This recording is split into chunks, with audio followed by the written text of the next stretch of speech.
साल 1950 का ये एक चौंकाने वाला किस्सा रानी बाजार का है।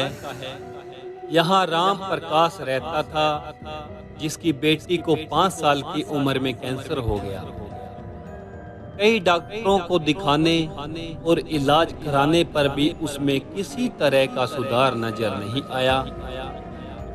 होते होते एक रात कैंसर ने उसकी जान ले ली।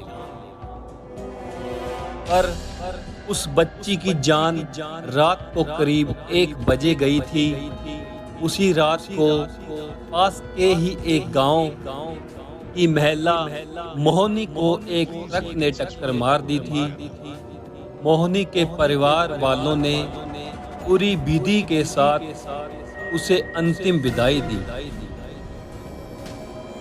अब उस बच्ची के परिवार वाले भी उसे दफनाने के लिए जंगल की तरफ निकले। कैंसर के साथ उसकी मौत हो गई थी, तो रात को ही दफनाने के लिए निकल गए थे। जंगल जाते समय अचानक से उस लड़की के शरीर में हलचल हुई। सभी हैरान हो गए कि मरी हुई लड़की का शरीर कैसे हिल रहा है। थोड़ी ही देर में लड़की जिंदा हो गई और उसके परिवार वाले खुशी खुशी उसे अपने साथ घर ले गए।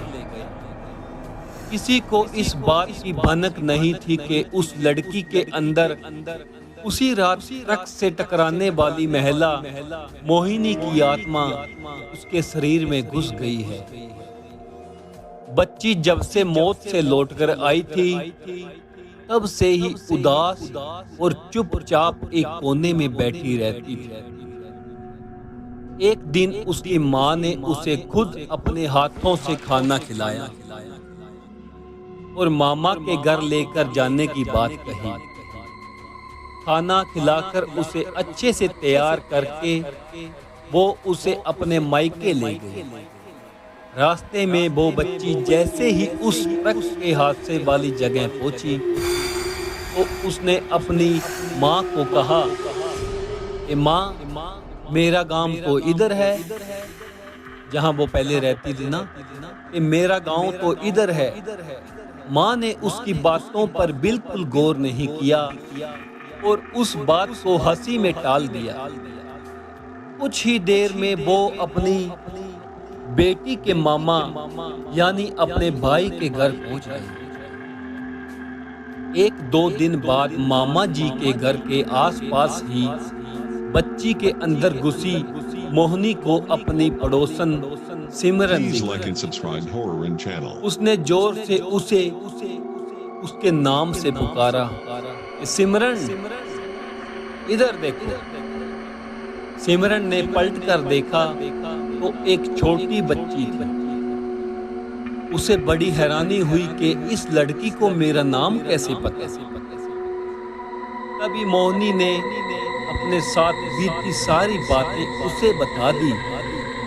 उसने कहा कि मेरे परिवार वालों ने मेरी मौत से पहले मुझे जला दिया था, इसलिए मेरी आत्मा भटक रही है। उसी दिन इस लड़की की मौत हो गई थी, तो मैं इसके शरीर में घुस गई। सिमरन ने ये बात अपने गांव जाकर सबको बता दी। पूरे गांव वाले और उसके रिश्तेदार मोहनी से मिलकर उसी बच्ची के मामा के घर के पास पहुंच गए।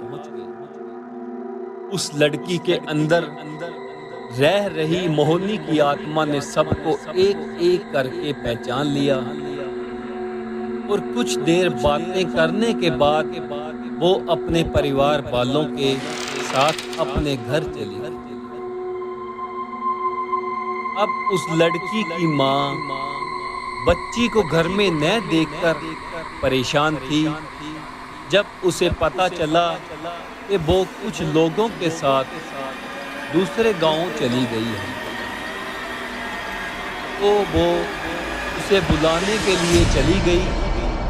अपने परिवार के साथ खुश मोहनी ने वापस आने से मना कर दिया। पास के ही लोगों ने उसे समझाया कि तुम्हें दोनों परिवार के साथ रहना चाहिए। इससे सभी को खुशी मिलेगी और तुम किसी एक परिवार को दुखी नहीं कर सकते। परिवार वालों ने उस लड़की के अंदर मोहिनी की आत्मा को ये सब बातें बोली। इस बात को सुनने के बाद लड़की के शरीर में रह रही मोहिनी अपनी माँ के साथ वापस आने के लिए राजी हो गई। अब वो दोनों परिवारों के साथ खुशी खुशी उनके घर में रहने लगी।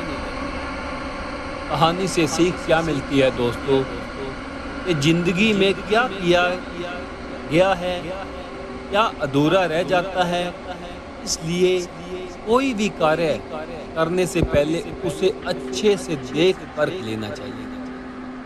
कहने का मतलब है कि कोई भी काम करने से पहले जल्दबाजी नहीं करनी चाहिए। अगर वो जो मोहिनी है, उसके घर वाले जब उसका एक्सीडेंट हो गया था, अगर वो हॉस्पिटल में ले जाते, अच्छी तरह ट्रीटमेंट कराते, तो शायद आज वो जिंदा होती। लेकिन उन्होंने जल्दबाजी में मोहिनी का अंतिम संस्कार कर दिया, जिसके कारण उसकी आत्मा भटक रही थी। दोस्तों, फिलहाल मैं आपको बता देना चाहता हूँ कि ये आत्मा वगैरह, भूत प्रेत, भगवान, रब, ये सब बकवास बातें हैं। ऐसा रियल लाइफ में कुछ नहीं होता। ये स्टोरी सिर्फ आपके मनोरंजन के लिए होती है। बच्चों को इससे डरने की बिल्कुल भी ज़रूरत नहीं।